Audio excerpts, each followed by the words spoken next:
Hello. Welcome to Oklahoma Moments. Today we have with us a very special guest who's a true Wilsonite. Welcome, Hoss Harvey. I guess I should say Ambrose Harvey, but no one would know you by Ambrose Harvey. Yeah, they all know it by Hoss. Well, Hoss, welcome to Oklahoma Moments. And I have had you on Oklahoma Moments before when we first started the show. Yeah. And we went across your story and yours and your late wife Exie's life, and then your business and your store and all. But we're going to focus on you today, and one of the main reasons also is about a little schoolhouse that played a large part in your life, and it's still playing a part in our Wilson education. Yeah. So this is your life, Hoss Harvey. Okay. Where were you born? Well, I was born in 1915 down at Broken Bow, Oklahoma. In eastern Oklahoma? Yeah, eastern Oklahoma. But I didn't live there very long. I just lived there about 6 or 8 months, and we moved to Oklahoma City.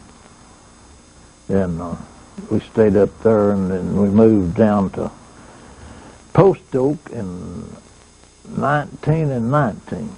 I was 4 years old. And Post Oak is right at the Carter and Love County line, south of Wilson, on Highway 76. What is that? About how far is that? 10 miles? No, it's 6 miles. Is that all? Yeah. It sure is a long ways, Hart, when you start walking. I know it.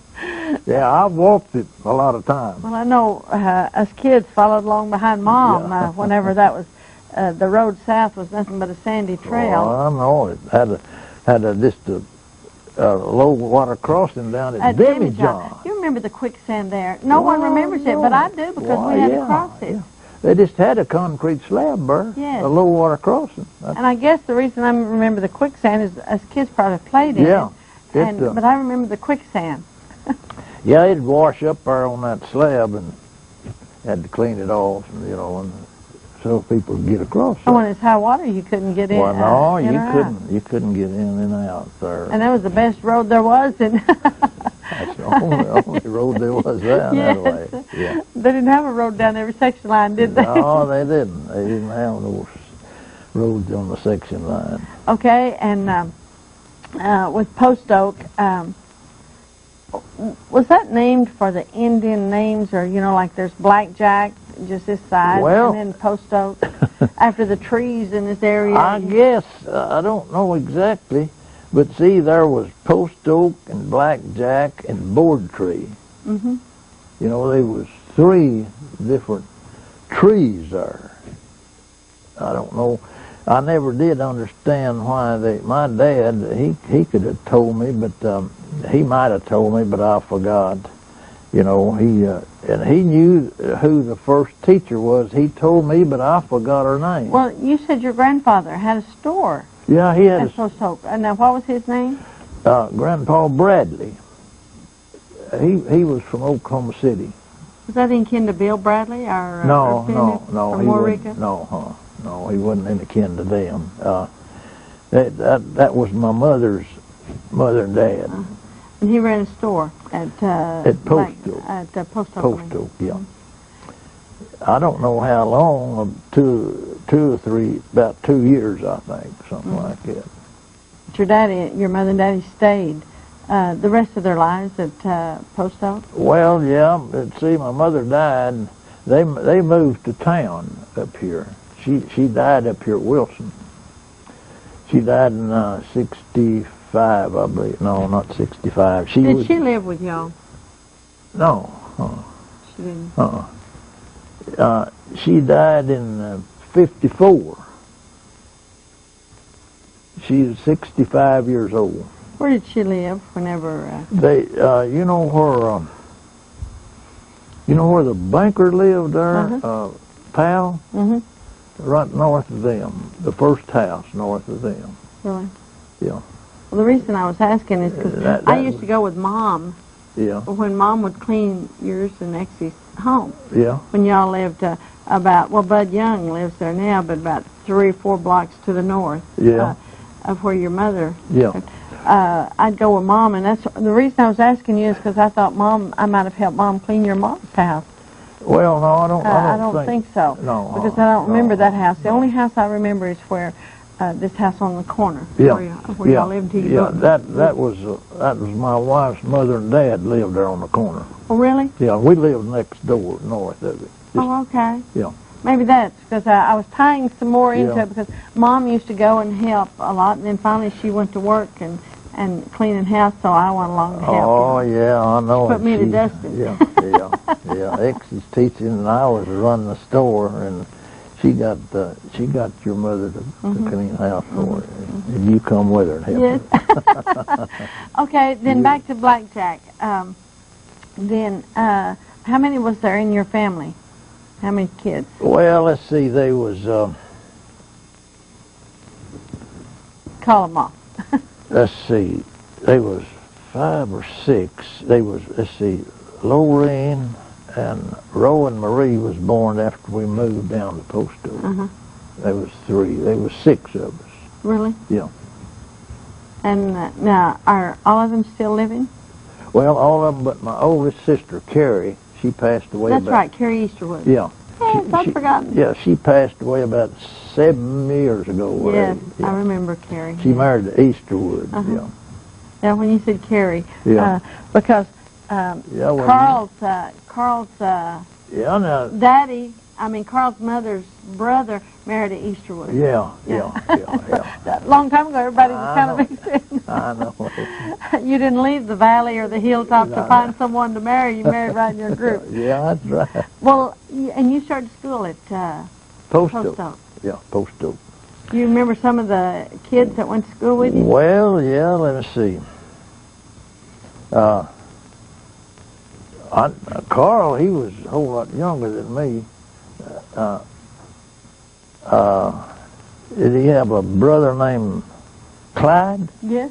Yeah, okay, he went there. I remember him real well. And probably Irene. Irene. Yeah. Elwood. Yeah, Elwood, yeah. Because they lived just to the east of y'all. They lived over east of Gar Smith's place. Yeah. Lived on, I call it the old Wilson place. Yeah. Still do. Yeah. Yeah, that's a long... And come think of it, that's probably where Carl started school. Yeah, I think he went there. Him and Cecil, because they held Carl back until Cecil could start, because that's where they lived, and then when Carl was injured.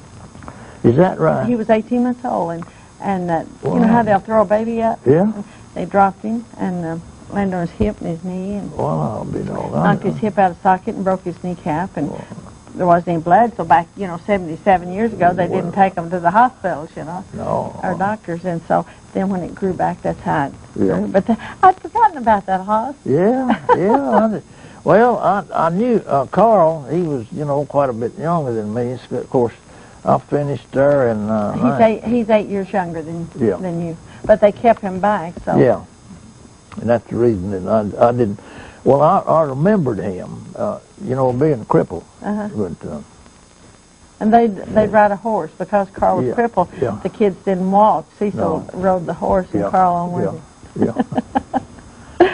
Well, and now, where was your place? Was it south of where the Jarvis Smith built his house, or was it south of Carl? Yeah, our place was south of there, but we lived in 3 or 4 different places around there. But till we built that house in 1929, I believe it was. We built a house right down just about 3/4 of a mile south of Post Oak. Now, is that where you still have your cattle? Yeah. Okay. I've got my cattle's on the other side of the road. Oh, really? Yeah. And we had 30 acres there, and I wanted to buy that, but I went off to the Army, and my brother, Dad, he sold it to my brother, and then he sold it to Gene Cantrell. And Gene Cantrell moved that house up here. It's down here. Dr. Noma's got it now. We built that in 1929. Oh, really? Yeah. I know where the house is. Yeah. Sure did. Just south of Mace Clark's home place. Yeah. I mean, north. Well, north, but it's on the other side. Yeah, it's on the other side of the road, yeah. Yeah, that. And that was the house that your dad built? Yeah, we built it. Man, it was a good house. Oh, it was. They don't build them like that anymore. No. If I'd have been here, I'd have bought that place. And my wife told me, said, me and you'd probably still been living there. Yeah. Oh, yeah, because it's beautiful. Well, you go down, what, twice a day for your cattle? Yeah. Yeah, I go about once or twice a day down there, see about them. I've got about 500 acres there now on that side of the road. Yeah. But it's all together. Does it go all the way back to, what is it, the Kimball Ranch, or is that, no, I'm trying to remember where. No, that's Alexander Farm. Oh, really? Yeah, it joins David. David bought that Alexander Farm. There's Oh, okay. 1,050 acres in that Alexander Farm. And I joined David on the west side. Now, is that the Alexanders that we know? That's Ronnie? No. Different Alexanders? This is different, yeah. There's a guy way back yonder killed him and shot him. He couldn't get along with nobody. And this guy got up in a tree and shot him with a 30-30 gun. Everybody knew who done it, but they never did tell it. They didn't do nothing about it. That's been a long time ago. My God. Yeah, it has been. I've been living down there 80 years. Do you know it? Yeah. 80? Well, you know, Blondell Alexander, she was a Cluck or Klutz? What was her maiden name? Irie Cluck. You know, they lived to the east. Clutch. Was it C-L-U-C-K or C-L-U-T-Z or something? Clutch, yeah. Let me see. Can't remember. Ari Clutch. Somewhere's down there because I remember he was, and Carl would take me down there visiting. Carl knew him and had known him all of his life, and so I was wondering if you had known. Yeah. I may be going down, but I believe it's down the Love County, that road there at the Love County line down, but I may be on the wrong section. No, that's right. I think it's on that Clutch, Ari Clutch. Yeah, I remember him, but... Some kin to, I can't remember if it was Blondell's might have been daddy or uncle. It wasn't her daddy, uncle, I believe. Yeah. I believe it's uncle. Yeah. But well, Blondell's daddy, you know, that was Ab Easterwood. No, he was a brother to Ab Easterwood. Yeah. But she was a Easterwood. Yeah, she was a brother. Yeah, that's right. Because Ab had the store down here and he carried the mail. Yeah, Ab. I said the wrong. What is his name? Yeah, it's the wrong Easterwood, but I believe he was a brother. But he's a brother to him, yeah. To Ab, Webb Easterwood. Was it? Yeah, and they put him in jail up here, and he set the jail on fire, and they sent him to the pen, give him about... Because he set the jail on fire? Yeah, and they give him about 25 or 30 years in the penitentiary for setting the jail on fire. Oh, wow. That is a way back yonder. That is when they had the jail up there where Dr. Nome is. Yes, that's where the judge of the court was up above it. Yeah. Yeah, they sent him You mean that? Yeah, no, that's right. 25 or 30 years for that. Yeah. And he stayed in the pen. Yeah, I think if they set the mattress on fire or whatever, they just put it out and go on, I guess. Yeah. Well, I didn't know that. Yeah, that's right. a shame. Yeah. He did. He set the There jail. probably wasn't anything really all that serious that he was in jail for. No. Back then it might have been making moonshine. Well, yeah, I think that's what they Everybody made moonshine back then. I know. Everybody did. That's the only way we had to make it a living. And then they got to where those that had cars, they went across the Red River to Wichita Falls and brought back loads of whiskey and bootleggers. I know it, yeah. Well, that's the way. And all your schooling, except when you went to Southeastern, but all your schooling was at Post Oak. Well, at Post Oak and R. See, I went to high school at R. See, they just had an 8th grade at Post Oak. And when I finished there in 31. And then I went 4 years to R, and I finished over there in 35. And then, is that when you went to California? Yeah, I went to California then, and then I come back and saved up a little money, and then Exie and I got married. My brother went with her before I did. Yeah. And I never, if you ever got aggravated at her, did you say, well, I wish my brother to marry you? I probably would have if something like that to happen with Carl. I'd probably said, well, I wish my sister to marry. Yeah, I know it. But I never did. I went to Exie about a year there, and she went to California, and I worked out there a while. And I stayed with a cousin of mine out there, and he was a dentist. And I was working down there in that wholesale drugstore, and I stayed with them a while up there. I got tired of that fog going in there. And making 50 cents an hour? Yeah.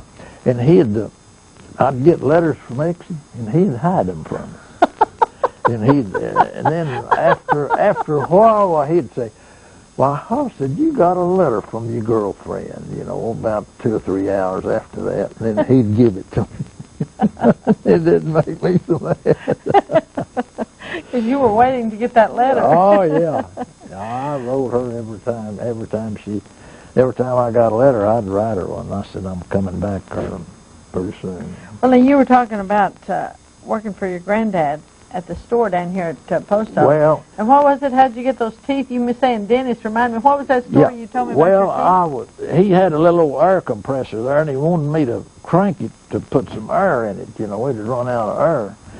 And that crank slipped on and off. And I was cranking that, and that crank come off and hit me in the mouth and knocked all them teeth out. Mm-hmm. Knocked 3 teeth out and cut that lip plumb in 2. Mm. It just laid it open. Then I come to town there, and that dentist charged me $1 a piece to lift them things on out. Just laying flat down. And I said, well, you ought to have done that for nothing. Back then, $1 a piece was a lot of money, wasn't it? Why, it was, yeah. When you were making 50 cents an hour later on in life. I worked down there all day, a lot of times for $1.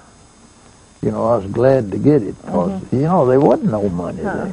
There wasn't no money. Well, do you remember any other people? Is there still, what about the Blodgetts or some of the people that may have gone to Post Oak School? Yeah, the Blodgetts been around there a long time. Well, and in... Charlie Blodgett was on the school board a while. That was...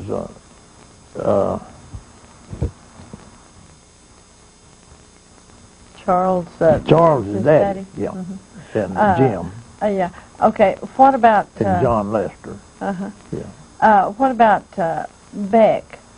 Marvin Beck. Didn't he live across the... Yeah, he run a store there a while. On the north side, northeast corner. Yeah. Mm-hmm.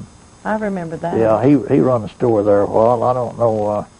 I wasn't around there much. I think that's where they lived when his wife died. Yeah, I think it was too. They had a small baby, yeah. I remember. Yeah. Mm-hmm. Yeah, they was living there when his wife died, I think. Okay, now, did they tear, when did Post Oak School close? Was it in around 1950? Yeah. Yeah, about 1950 or 51, something like that. And they tore that schoolhouse down and brought that lumber town and built a lunchroom over there. At Southport? Yeah. That's what was on the north side of the Southport. That's where Exie was teaching there. Uh-huh. And then when they built this middle school, well, they moved that down here in the band room. It was band. Yeah, band. And then later they made kindergarten on one end and band on the other end. Yeah. Yeah, that's the old... And that's the old Post Oak School. Yeah, it is, yeah. Well, Hans, we need to, as important a part of history as that building has played and everything, we need to get a plaque and put on that. Yeah, it really do, yeah. We'll have to get that while you're still around and have the dedication of it with you standing there by it. Well, I didn't know what I was going to make it to 2000, but I believe I will now. Yeah, you've had some health problems. Yeah, I know it. They said that I was in pretty good shape. You got a pacemaker? Yeah. And then the battery went out on the thing? Yeah, went out on it, and Now listen here. That's it. something you don't want the battery. Do you have to go back? Do you have any warning that the battery's going to Well, stop? no, I have it checked about every 2 or 3 months, see, or 4. And Dr. Reed, he said that batteries are getting low, and said we got to put a new one in there. And then he told me, he says he's going to wait till the first of the year, and then he decided to do it all at once. I think he thought that battery might not last. Well, he might not. He didn't want your battery to run down during the holidays. He said, he told me, he says, I guess you've been using that a whole lot. You know, when it'd get, I got a slow heartbeat. And when that heartbeat gets slow, why that thing kicks in and helps it, see. That's what he told me. And he said, I guess you've been using it a whole lot, the reason it runs down. Well, I told him, my brother of mine had one 12 years, and he never had a battery put in. Maybe he wasn't as active as you. Well, I know. He's quite a bit older than me. He's 90. Is he? Yeah. And he lives in California? No, he lives down here at Denton, Texas. Oh, really? Yeah. He married Beulah Morgan. One of the Simon Morgan? Yeah. Oh, yeah, really? Yeah. Uh-huh. You know J.C. Morgan? Uh-huh. Now, that's his wife's brother. J.C. lives at Simon. Uh-huh. And, you know Lola McClendon? Mm-hmm. That's Ivern's wife. Now, that's Beulah's sister. Oh, because she was Morgan. Yeah, she is a Morgan, yeah. I'll tell you what, by the time we get all of your kin folks and all of mine, there's not any people left around in this part of the country. But back years ago, everybody had large families just about. Yeah, they did. With all the kids. Yeah. Well, and that brings me, now you and Exie lost your child. Yeah. Little girl, wasn't it? Yeah, a little girl. I got a picture of her. She's the prettiest thing I ever seen. How long did she live? Just a few minutes. Oh, really? Yeah, doctor. And you got a picture? Yeah, I got a picture of it. Well, back then, you know, it's a miracle that you did get a picture. You know, Mr. Richardson that run the funeral home, he took that picture. Oh, did he? Yes, sir, and I've got 3 of them, and that's the prettiest little girl I ever seen. She had that Dr. Sullivan over there that waited on Exie, he said if he'd had that iron lung, he'd have saved that baby. Yeah. And they got it in the next week at Ardmore after this baby was born. See if it had the things like they do now. Yeah. Oh, yeah. Yeah. That is in 1938, the 10th day of February, 1938. Yeah. And that was the only one you ever had. Yeah, that's the only one. And I like to lost her too. I'll tell you what. I had Dr. Tidbore, and he didn't think there's anything wrong. You know, and she got sick that morning, and he kept me down there and her till about 6 or 7 o'clock at night, and she got to having them pains. And I told him, I said, now, Dr. Tidbore, I'm taking her to Ardmore Hospital. I said, you can go if you want to. And I said, I loaded her in my car, and I had a good car. And when I drove it just as fast as it'd go from here to Ardmore, and her just screaming every breath. I thought I was going to lose her before I got there. And got her over there, and Dr. Sullivan, he said that baby was just turned halfway wrong. Said she never could have had it. See, so he had to straighten it before he pulled it. And it just, you know, it'd been so long. Should have had a cesarean. Yeah, but they didn't do that much then. And I actually stayed in the hospital for about 8 or 10 days, but she got along all right and never was sick after that. Well, your baby's buried in the Simon Cemetery. Yeah. I got actually buried right beside it. Really? Yeah. I don't know whether you've been down there. Have you seen that? headstone we got that I bought?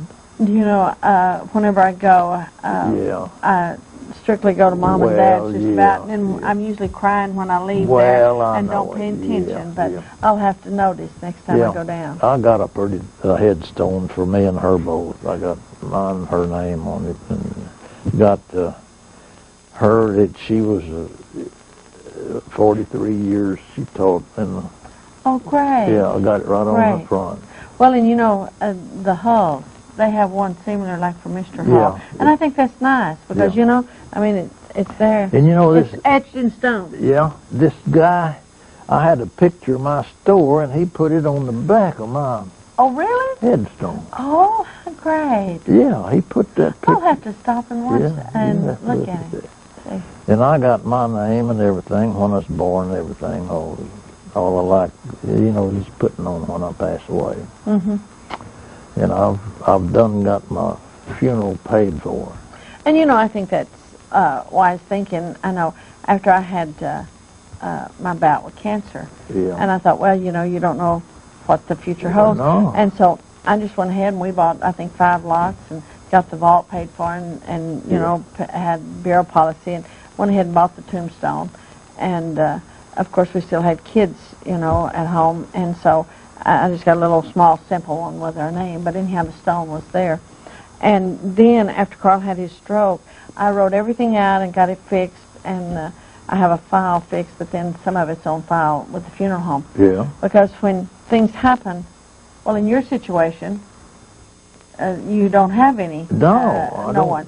But in mine, and the ones close to you, they don't think. They're upset, and if you've already got it taken care of, it makes it much easier. A lot of people don't like to talk about it, but it's something we have to face. We got to face it. We know we're all going to do that sometime. That's right, unless we're like Elijah and go fly to there. But well, is there anything else you want to tell about Post Oak? I keep saying Blackjack because, you know, my grandmother lived at Blackjack. But well, Post Oak, I don't know. Watermelon patches around your house. Did you go steal anybody's watermelons when you were a kid? No, sir. You know, I did. I swiped some watermelons and got caught at it. And that guy said, "Now, if y'all had just asked me," he said, "I'd have give you some watermelons." It made us feel bad. I know my uncles, Nathan and Garland. Well, Nathan might have been in. He was a little bit Garland and Hilton, the Champlain boys. Yeah. I don't know where they went, but they would steal some watermelons, and there was, what was it, croton oil? Yeah. That they'd put in there, plug in there, and make them boys sick. Give them diarrhea. They quit stealing watermelons. Yeah, you've heard of Skipper John Wood. Yes. He had a big watermelon patch down there, and you know, when I was going to high school, I'd go right by his house. We lived over about 3/4 of a mile from him. And, you know, he told me, he said, "Now, Hoss said, you just stop there any time you want a watermelon. You don't have to ask me for it." And that just tickled me to death. I'd stop there and get a big watermelon. Was he, now Reese Smith, what was he some of the same Woods? Well, yeah. Reese's mother? Was it Reese's mother? That was a Wood? Skipper John raised Reese's wife. Okay. It was her uncle. Yeah. Well, I knew that because Mom and him always called him Uncle Skipper John Woods. When Skipper John, his name was Woods, and he married just a Wood. Now, she just had to put an S on her name. Had to change it. There was the Woods. I always thought that was funny, you know. She just put the S on her name. That's all she had to do. But see, my Vanny, my sister, she married Robert Woods. That was Skipper John and them's boy. And you know Della Thompson. Now that was Robert's sister. Oh, really? Yeah. Oh. And so they're really almost kin to you. Yeah. Violet and Carson. Yeah. Yeah. And you know. What's the one that was over Tandy Corporation? What's his name? Buck. What was his name? Can't think of it. Can't even think of it. Yeah. But anyway, that the one that got blowed up with a... Oh, yeah, Pauline Shores is Yeah, husband. Pauline Short. Yeah, Now, I can't. Yeah, now her kid was a Thompson. Both of them. I mean, they had one. I think her and Shores had one after they married. What's his name? I'm not thinking very good today. I can't think either. But I know my daughter and him's in the same. David, yeah, that's they're his in the name. same. David Shores, yeah. In the class, yeah. Yeah, now He's Pauline and Dave Shores. Yeah.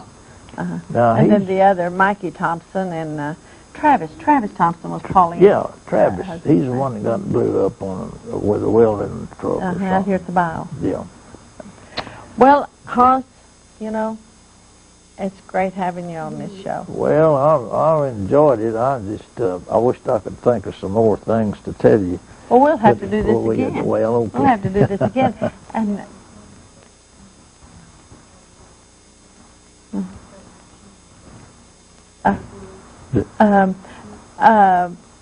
Dorothy was telling me that Lord Woods' wife, Lord Woods' mother, was in with this Skipper John.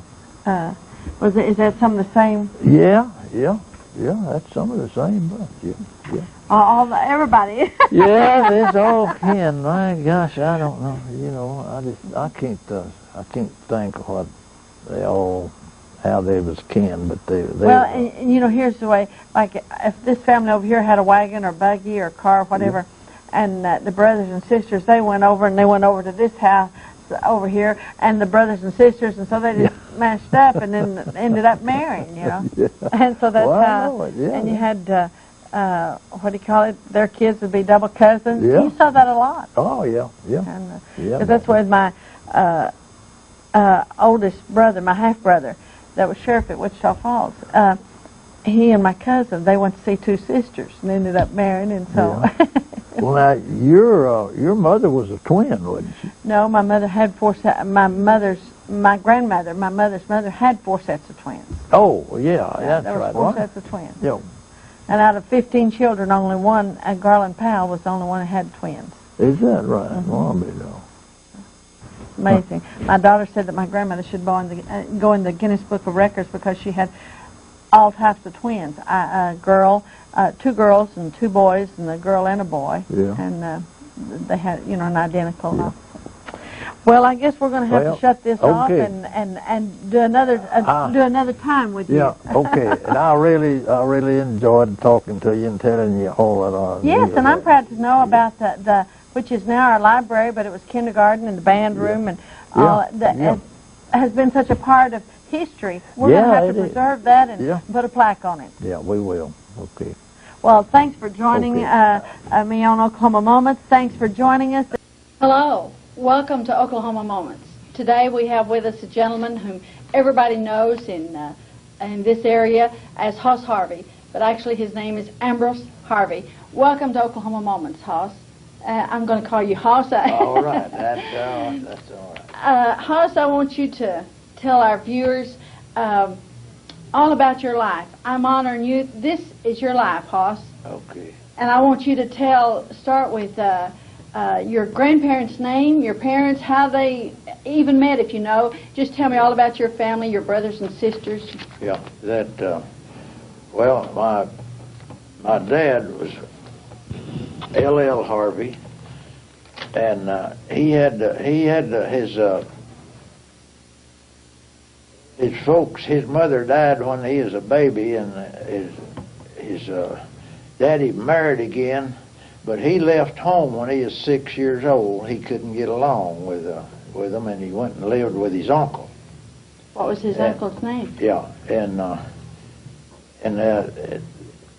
my grandpa Harvey was named N-double-E, Nee Harvey, and his wife was named Sally.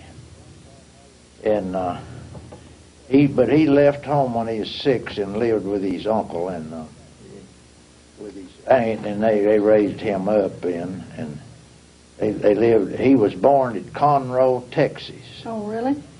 And my mother, her name was Bradley before she married, And now they come from Mississippi. Was she any kin to Bill Bradley? No. No, just a different bunch of Bradleys. Just a bunch of Bradleys, yeah. And they come in a covered wagon and come to the Mississippi River. They come across in a ferry and come to Oklahoma City.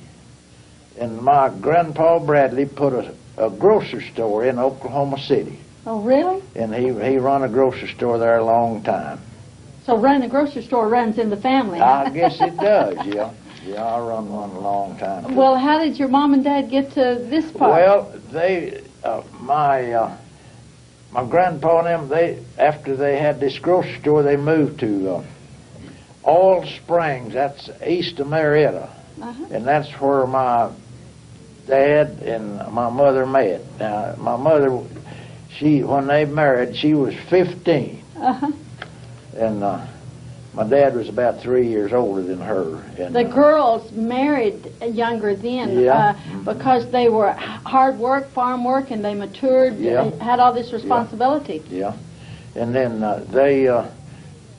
they moved into Broken Bow. Now, I was born in Broken Bow, Oklahoma. Oh, really? Yeah. And from there, we moved to Oklahoma City. And lived up there about 2 years, I think. And then my dad was a streetcar conductor up there. He'd run these streetcars. And then in 1919, he thought, well, there was 5 of us. I was the 5th one. And he said he had to get his family out of Oklahoma City. That wasn't no place to raise them up. In 1919. 1919, and he moved down here to Wilson. And we come in on the train, and come in here, and there was a guy that run a service car here at Wilson, and his name was Tilton Wilson. I never will forget him. Had a great big long service car, and he took us all down south here about 5 miles. And my dad had rented a place from my wife's brother, Jess Smith. And down there where the old John Lewis place was. John Demijohn. Yeah. No, it's on south. Yeah, on south. Just about a mile from Posto. Yes. Right north. On the east side of the road. Yeah, east side. And we lived there about, I think, just 1 year. And I know we'd milk the cow, and Mother, she always made a lot of butter, and we'd bring butter and milk to town and sell it in a buggy. Had a buggy with 1 horse to it. Now, what was your brothers and sisters' names? Yeah, I'll tell you what. Their name was, let's see, I had 4 younger and 4 younger. I mean, 4 older and 4 younger than I was. So 9 children in the family. Okay, it was Carrie and Floyd and Vanny and Leonard, and then me, and then that was Lorraine and Odessa, Lorraine and Roe and Marie. Now that was the 9 of us, and all of us is still living, but Carrie, my oldest sister, died about 4 years ago. Was that Carrie Easterwood? Yeah. I remember her, yes.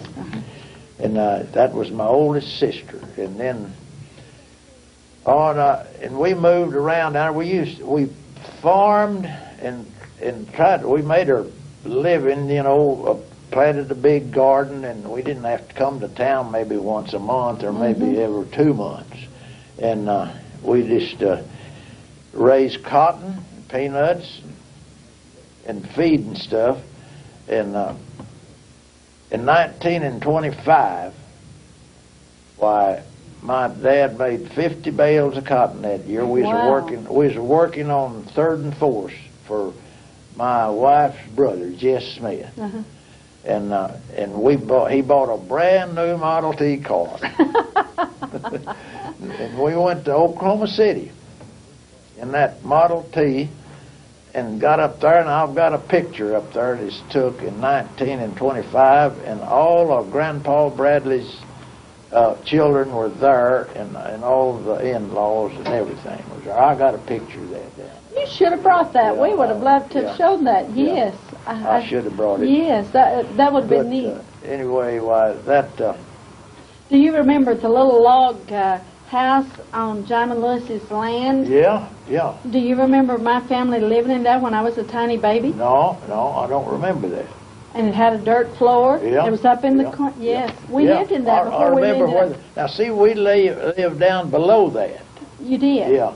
That was John and Lewis's old place up there. I think that guy used to live there a long time ago. I can't think of it. Wasn't he a full-blood Indian? Barnett. Yeah, he was full-blood. Yeah, well, John. Was he kin to J.D. Lewis? Was J.D. a descendant? No relation at all? No relation. No, well, I knew, well, J. Barnett lived. J. Barnett, yeah. Yes. He lived there, and I don't know, and then after that, why, Exie and I finished the grade school at Wilson, went 12 years there. I mean, 8 years. I might have went more than that. At Wilson? I mean, at Post Oak. Post Oak? Post Oak, yeah. And when I finished school there, well, I come up here and I visited Wilson, but I didn't like it much. It was a city school, didn't it? Yeah, and so I decided to go to R. And I drove the school bus over there for 2 years. My brother got the job of driving the bus, and we went 2 months and got married, and then they turned it over to me, and I had to drive it. And I drove it that year, finished that year out. And then R had a big school at that time, big school. I'll tell you, I started over there in my freshman year. There was 59 in my class. That's unbelievable, isn't it? And when I finished 4 years later, there's 9. Oh, really? That's right. Didn't it, people had to leave Yeah, to go they look just for left work? out. They couldn't make. R used to be a big place. It had 2 cotton gins and a drugstore, and I had a bank down there and a lot of things. Well, Hoss, you probably remember when Rec was a booming community. Yeah, I remember when When Myrtle Dumas's dad was a doctor there, and cotton gins, post office. Yeah. It's unbelievable how these small communities. I know it. It's, you know, there used to be a school about every 2 or 3 miles down, you know, down in the country. Because south of Wilson we had Post Oak and then Blackjack and then Post Oak. Yeah. Post Oak was on Love County and Carter County line. Then Board Tree. Yes. Back over there, east. Board Tree and Bryant Red, you know, all them places. And every schoolhouse was a church house and community building. Yeah, absolutely did, yeah. And, well, how did you meet? Well, naturally, I know how you met Exie. Well, because her brother, I mean, the families yeah, we intermingled there. lived around our whole life, but me and her never did go together a lot. We got grown. Did you know it? Really? You were just around each other? Just around each other. I had a lot of girlfriends, but I never did, not until the last, I went with her about a year, and then me and her got married about the time I finished high school. I went to California and worked out there. And I worked on 2nd and Main Street, right downtown Los Angeles, for 2 months in a wholesale drugstore. And I got tired of that. I was having to drive in every day, and so I went to work for Knott's Berry Farm there. And I worked there for about 3, 4, 5 months. And then I come home and saved up a little money. That's when Exie and I got married, 1936. September the 17th. We got married at Paul's Valley. Well.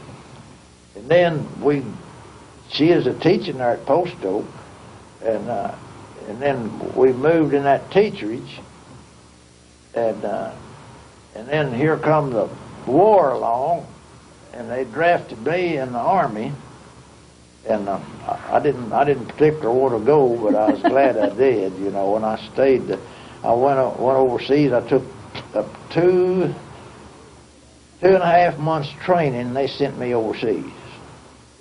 And I was on the waters 45 days going over there. And we landed in North Africa the last day of October 1942. Wow. When it was kind of hot over in spots. Hot. It'd get 115 in the daytime, and you had to have cover at night. Wow. Drastic change. Yeah, and I stayed right there in one place 3 years. I was with the General Hospital. We had 500 enlisted men and 85 doctors and 125 nurses. Wow. We was a unit to ourselves. Did they bring in the wounded from other parts of the... Oh, yeah. We had a 3,000-bed hospital out there on really? the desert, and we kept it full all the time. They'd flew them... Well, on D-Day up in Germany, they flew some patients down there where really? we were, yeah. And then the you most... saw lots of sights, didn't you? I know it. And while I was over there, they drew my name out, and I got to go to Jerusalem on Easter Sunday. Oh, really? What an experience. Now, I'll tell you, that Wasn't you thrilled? Yeah, I was, you know. I'd been over about nearly about 3 years in, almost. But I really enjoyed going through. I went through the old city of Jerusalem. And I seen where Christ was put in the tomb, you know, that big stone In the still wall, there, yeah. Yeah, I was over there in, I think, 82. Was you? And, you know, you come back, and when you read the Bible, you think, I've been there, I've walked there. Oh, yeah. And the Wailing Wall, the I Wailing know Wall. the Wailing Wall, yeah. I had a picture of that Wailing Wall, but I don't know what I've done with it. But anyway, that was an experience to never forget. The most exciting part of my life was I was writing to my wife, and she got a telegram from the War Department. I was a prisoner of war in Germany. Oh, dear. And they sent her one, and my folks one. They was in California then. Oh, my. But they said in this telegram that I was released as a prisoner of war in Germany. Oh. And Ex's brother Reese, he brought it up here, and Homer and Blackie, they straightened it out. They said, "Now that's a mistake. They can't." But they had my serial number. I never could, and they never did straighten it up. The Army did, because about 4 or 5 years after I got out of the Army, they'd write me letters and want to know when I was going to put in for my prisoner of war pay. I never did. There must have been someone with a number similar or a name or something. There's a guy tried to get me to put in for that, and I said, "No, I don't want to get mixed up like that." Well, you were you were thankful that they had it mixed up. I know it. I was thankful that. I tell you, it is. But that was the most. My wife wrote me a telegram, but of course, you know, it took a long time. Yes, to get. And then I sent her one back and told her I was all right. And she thought it was a mistake to begin with, when she'd been hearing from me all the time, see. And I don't know, my wife, we don't have any children. We had a little daughter that was born dead. She just lived a few minutes after she was born. She's buried in Simon, in the family plot. That is February the 10th, 1938. Really? Yeah. And I don't know if in the exit, I come back from the Army. Now, you know, after you've been in the Army for 4 years, why, it's hard to get adjusted to life again. To civilian, yeah. You've been used to them telling you what to do. And what to eat. What to do and everything. You didn't have nothing to worry about. In the Army, you know, they told you everything, but after you come out, well, it took you a while to adjust to it, you know. Make your own decisions. Make your own decisions, yeah. It was, you know, it is hard to get adjusted, but I made it pretty good. I got adjusted to it pretty good. Then I put in a grocery store, and I guess that grocery store runs in the family, you know. Well, before you put your own personal, or did you put the store in when you were on Main Street? Did you work for Reese Smith and him first? No. Was that your store? That was mine and his. We was partners in it. Who had the meat department, butchery? Well, it was together. It was mine and his together. Well, is that when Reese's son-in-law H.L. Morris put the locker in? Yeah, he put a locker the street? in over. Yeah. Yeah. Because no one had deep freezes or anything. No, I know it. That was when about time he put that locker in. Well, we decided to quit. You know, we'd been in about 6 years, I think. Uh-huh. And we decided to quit, and Well, y'all messed things up then. Yeah, well, you know, he had a locker plant over there, and he put in grocers after that, I think. Did he? Yeah. Well, and I know y'all had Albert Parker to butcher some for you too, didn't you? Yeah, Albert butchered some for us, yeah. Okay, now you went from there, after you left there, did you go up here by Ward's Hardware? Yeah. On the south side? Yeah, see, we sold out, me and Reese did, or just closed it up, and then I was helping a guy spray cotton out in Lubbock, Texas.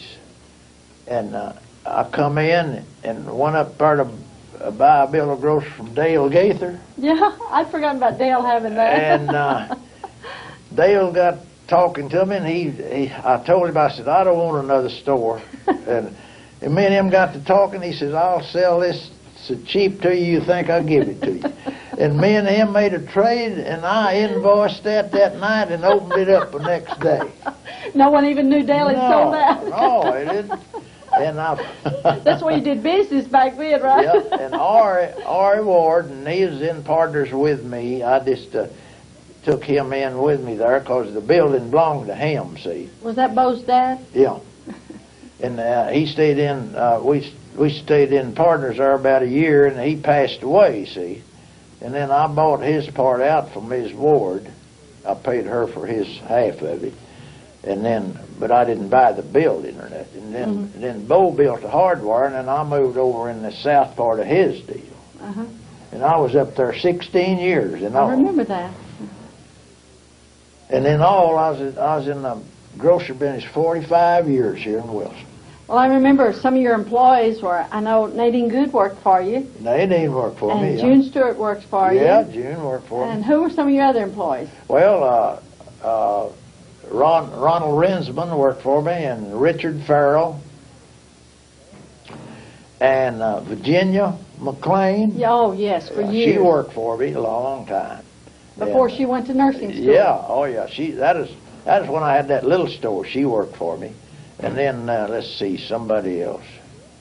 Well, down there in town, Burl Talbert. I remember Burl, yes. I got a picture of him right out in front there. Yes. He just... But well, and did Betty Flynn work for you some? Yeah, Betty Flynn. Betty Flynn worked up there. That is when I worked on the south, yeah, on south highway. Of town. Yeah. So you had a grocery store here, three locations. Yeah, 3 locations. Yeah. Downtown Main Street, and then up here on Ward's Hardware, and then on the south side, and then south of Wilson. I was right where the tagging age is right now. For the last years. Yeah. What is there? You've seen lots of changes. When you came to Wilson, the streets weren't even paved. No, I've seen the ruts knee deep right down Main Street when it rained. And what would happen when they had a fire? I don't know. I don't know about their fire department, but they had and they made their own electricity. I've got pictures, or I've seen pictures where I think Mr. Andy Baker and Mr. Sermon was in the old plant, where actually it's where the water department is now, but where they have the big motors, I think. Now, they didn't even have a bridge across Demijohn. No. They just had a low water crossing, a concrete slab there. And I've seen that a half a mile across that. When it come a big rain. Remember, it didn't even get paved. Was it 55 when Carl 55, Albert got it paved to Love County? Yeah. To the Love County. We had a big barbecue. Remember back in the woods? You helped? I helped. Yeah. I can remember Mom and Dad. Oh, we had to go down to that big barbecue. Carl Albert was there. Yeah, Carl Albert was there. And Webb Thompson helped with that Webb Thompson barbecue deal. Yeah. And Tommy Jones. Yeah. Turner Pondexter and me cut up 8 beeves. We just, cut them in chunks and for that barbecue. A lot of people turned out. We cut them up down to ice plant. Oh, there's a lot of people there. They fixed that. That is the best barbecue I ever. Wasn't it? And they put it underground. They dug the pit. Yeah, dug the pits and had a big long pit. I own that land where they done that. That's why I knew you were there. I remembered you being there. Yeah. And I can't remember who showed me the picture of it, but I remembered Earl Waddell was in it. Webb Thompson, Tommy Jones, and Turner, and you. It was really an event, and it hasn't been all that long ago now. 55 when we got the road paved south of Wilson. And remember Ab Easterwood, the mail carrier down in there? And down at Post Oak, see, we just had a mail. There was about 25 mailboxes. And the mail would come straight out of Wilson and go right there and go back. See, they didn't have a mail route, really. They just had all these boxes down there. And no one bothered anyone's mail. No, they were out there on that board all along. Yeah, it was, right on that board. No, nobody bothered nothing then. That's when you left the door unlocked and the food sitting on the warmer on the wood stove. If someone wanted to come in, they could have helped themselves, right? Yeah, that's right. I'll say my mother, she was really a good cook. Well, you've seen a lot of changes then. Yeah, I've seen a lot of changes since. Of course, I'm 83. I'll be 83 the 8th day of this month. Well, happy birthday to you early. Okay. Well, I know I've heard of Hoss Harvey all my life, and Mother and them thought if anyone could cut a beef up or tell you some good meat, it was Hoss Harvey or Albert Parker. And I think maybe Dale Gaither. Yeah, Dale. See, Dale, I learned him to be a butcher. Did you? Yeah, he worked for us down there when me and Reese put in that store, and he worked in the market back there. That's right. He learned I'd forgotten that. Because Mom and Dad traded with y'all. Yeah, I know it. They did. And my brother, J.C., worked for y'all some. Yeah. Yes. And, that's been that you don't seem long, but it's been nearly 50 years ago. Yeah, time keeps ticking on, doesn't it? I know it. It does. And Southward School was a big event. Your wife taught school there. Yeah, actually, when Post Oak consolidated with Wilson, they hired her to teach at Southward, and she taught the 5th grade up here for 25 years. I remember. And Miss Miss Powell, was Miss Edith Powell Edith Powell. She taught the 4th grade. 4th, I believe it was. And Miss Todd may have taught the 5th. I can't remember who taught the 5th. Across from her. No, I actually taught the 5th, but I don't know who taught the 6th or. Miss Wallace and Miss Bays. I was in Miss Wallace Miss Bays and taught Miss Bays the 4th. they had. And then it got to where at one time they had 2 5ths and 2 6ths. I know it. Actually, had one year there, actually had 43 in her 5th grade. Can you imagine that? That was too many. You know. I don't know how we all. You couldn't. We knew to sit still in mind. I can remember Miss Wallace. We started out the day every morning and we said the Lord's Prayer, the 23rd Psalm, in Miss Wallace's room, and we. Thought they were mean then, but we just realized they were just trying to teach us. And we used to. Now I've been going to. I don't belong to the Primitive Baptist Church. I belong to the Baptist Church, Missionary Baptist. My cousin was a preacher, Buck Harvey. Yes. And he held a meeting down there. Him and Ralph Henderson, and I couldn't. I tried to think of that name the other day, but I couldn't. You remember Debbie's husband's name? Yeah, and they taught school, and they was about all 20 or 25 of us all joined the church. Well. And he took them over there in this tank and baptized us all. Yeah. No one would hear of that today. Would they been baptized in a tank? Yeah, I know it. That was in about 1928, I believe it was. But with no missionary Baptists around, I think your family and Exie's family has attended the Primitive Baptist. Yeah. Now I've been going to Primitive Baptist. Of course, I believe it's exactly the way they do, and but I never did.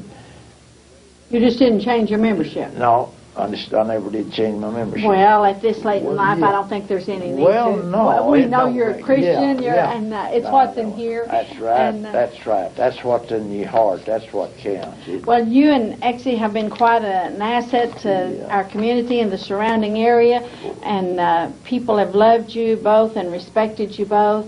And I wanted to honor you and to preserve your family's history. It seems like 30 minutes seems like a long time, but yet it's not really enough to get in and tell all of the. Before we close this out, I think we have a couple of more minutes because we didn't get started here. But tell a home remedy. I'd like to hear some of the home remedies that your mom used on you kids, on doctor out in the country. Well, you know, now Mother every year she'd think we need a bunch of purgative medicine once a year. And she'd give us black draught and stuff like that. What about poke salad? Yeah, poke salad. You know, we eat poke salad too. And now that I know they'd done that once a year. I don't know why. Every spring? Yeah, every spring. What about aspidity? Well, yeah. Did you wear any aspidity around your neck? Yeah, I did. I'll tell you the reason they call me Hoss. I wondered. We had a garden, and Dad had plowed up the potatoes, and they thought they'd picked them all up, you know. And I was out there fooling around. I was just a little kid, about 3, I guess, something like that. And I found a great big one, and I took it to the house, and I said, "Mama, look here." I said, "I've got a potato here I found as big as a horse." And now they've called me Hoss ever since. You found the biggest potato, so you were the Hoss of the bunch. Yeah. Now that's the reason they call me Hoss. I've always wondered how Hoss got. They call me that ever since, you know, ever I since you were remember. 3 years old. Yeah. Well, I wondered. Well, Hoss, it's been great having you on today's show on Oklahoma Moments. Okay. Thank you for joining us. Yeah. Thank you for being with us, and as he shared his life and perhaps opened some history. Yeah, I've enjoyed it. Well, thank you for watching us and joining us today.